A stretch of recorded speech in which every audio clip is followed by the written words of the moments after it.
Hey everyone, and welcome. In most jobs, being on time is, well, it's just a sign of professionalism, right? Basic courtesy.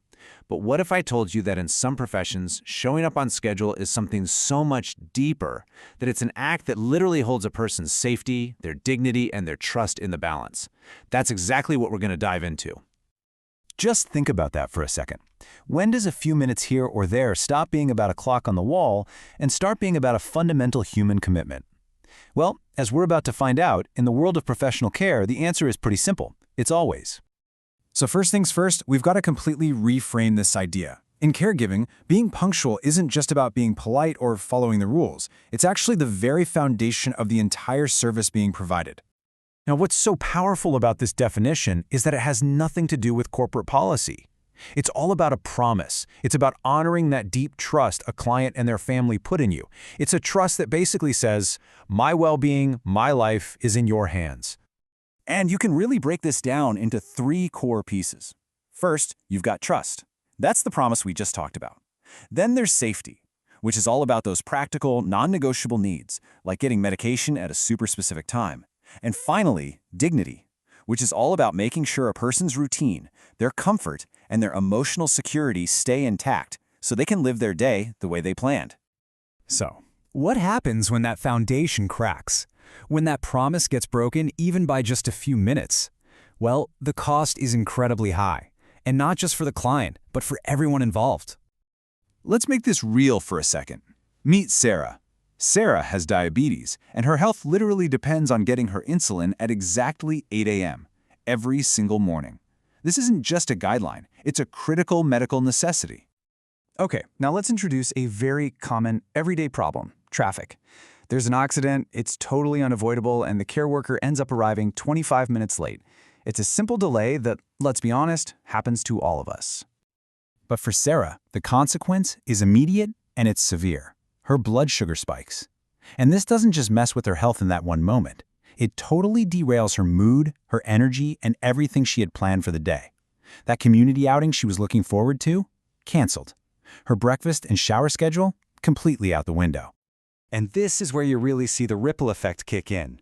That one 25-minute delay doesn't just hurt Sarah's health. No way.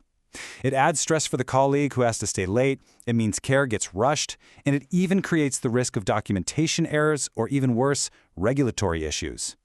One small delay creates this huge cascade of problems.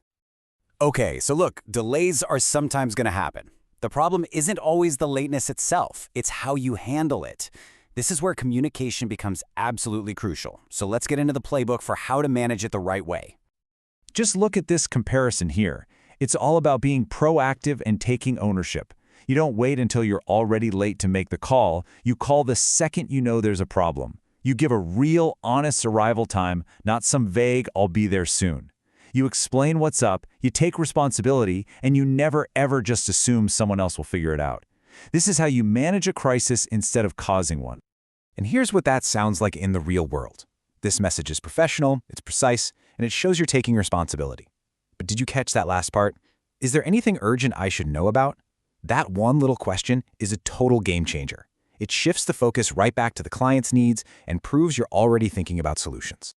So communication is for when things go wrong, but the real goal, it's to stop them from going wrong in the first place. And that means you have to move past just hoping for the best and start building a personal system for being reliable. Look, this isn't rocket science, but it does take discipline. The goal is to build a system for yourself that can absorb the shocks of daily life. You plan a buffer zone, so a traffic jam is just an inconvenience, not a full-blown crisis. You prep the night before to cut down on that morning chaos. You check the conditions so you're never caught by surprise. And you always have a plan B. This is how personal accountability turns into consistent, professional reliability. All right, so let's zoom out a little bit. Why does all this stuff matter so much? Well, because at the end of the day, a care worker's punctuality is directly linked to a client's independence. Think about it. When a caregiver is reliable, it creates this predictable, secure world for the client.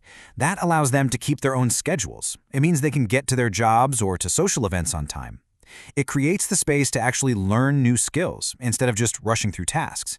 And maybe most importantly, it builds a client's confidence, not just in their support system, but in themselves.